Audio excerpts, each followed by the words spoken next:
job is secure the crime scene and look for clues. See, what I'm gonna do first, secure this door with security tape. It's one of my tools as a police officer.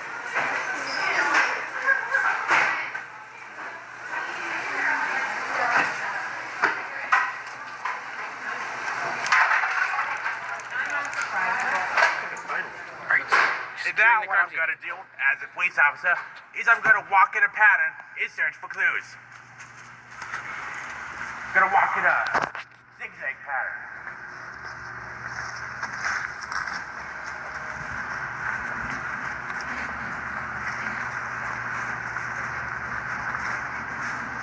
Tally ho, a body.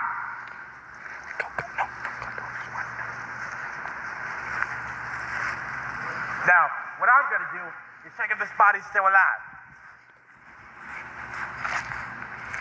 But first, I'm gonna mark it out with my security card and paper. Take it, stop.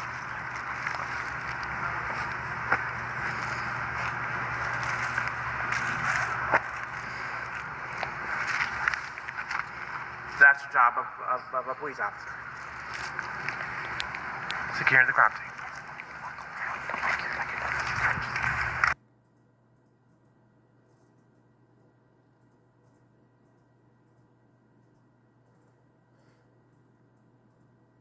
Normally as a CSI, you need rubber gloves so you don't get your prints all over the evidence, some sort of face protection so you don't get your spit and stuff all over the evidence, and special boots so you don't leave footprints everywhere, and a full hazmat suit. But since this is good there.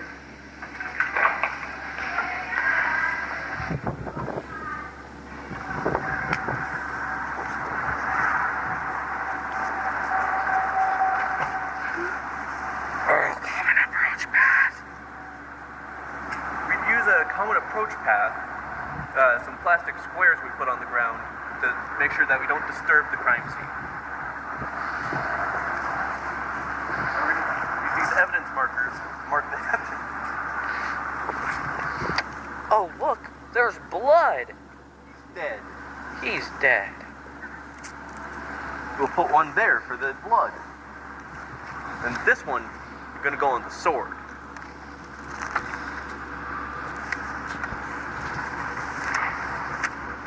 Here we got some bullet casings, meaning that obviously he was shot. Then number 4 goes here at this footprint. This footprint would ensue that we could match this with someone's footprint to match who touched it. Now the bullet casings here, we're going to use this special baggie to collect them for evidence and stuff.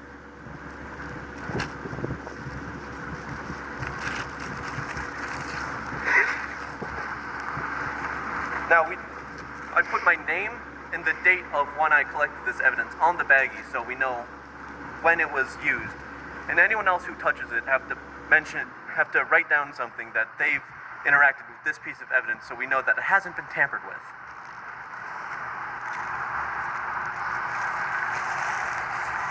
Now, for something like a body, we wouldn't be able to collect it because, well, it's dead here. The long-range shot we do so we have a perspective on where the crime scene stuff is comparatively to everywhere else. The mid-range shot we do to get a better viewing of what this stuff looks like. Now we get close, where we use a ruler and the number to dictate how big the items are and what number we have them correlated with. Then we remove that stuff so we can see that we're not hiding anything where that stuff is. And the change of custody starts with me, the CSI, where after I collect the evidence in a baggie, I put a piece of tape over the opening to the baggie, keeping it sealed, and write the date of when I collected the evidence, and the name of who collected the evidence, which in this case would be my name.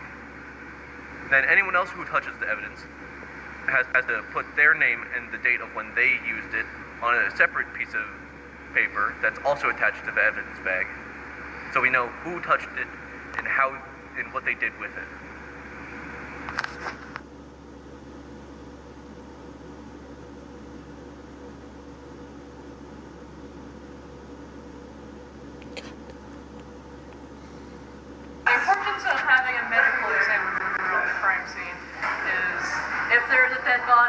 scene and they need to determine the cause of death.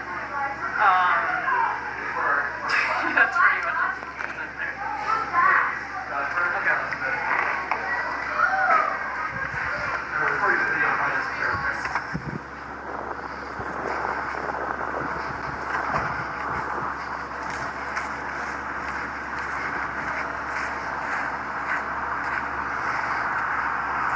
Now I take a look at the body to determine what he may have died from. And here we can determine based off of different pieces of evidence that it was a homicide, meaning he was murdered. Here we look here and we see that he was shot about 37 times with the 4-point revolver.